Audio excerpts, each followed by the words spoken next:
So ayun, Toyota Vios, nag-install tayo ng Optimus brand Android head unit with reverse camera. So check natin dito sa loob. Ito yung Optimus brand Android head unit na entry.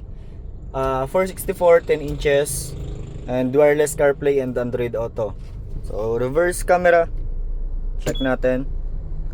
Okay. Cooling fan control. Okay, working. Steering wheel control ni sir. Check natin. Volume up, volume down. Previews. So yung next button hindi to gumagana dahil before install ng head unit hindi na to nag-work. Yung mode, ayan, working. So iba-iba ng ano. So may TV Plus rin pala si sir. So hindi pa na-i-scan. And then pagdating naman sa function ng mga applications, check natin. Connect natin sa internet. So ayan.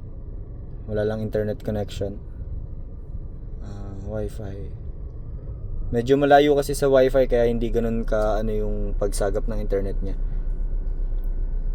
So ayan, connected na. Testing natin yung YouTube. Ayan, back to online. So okay, working yung YouTube niya. Okay.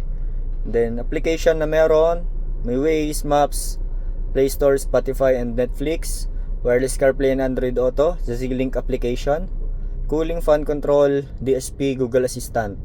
So yun lang. Thank you.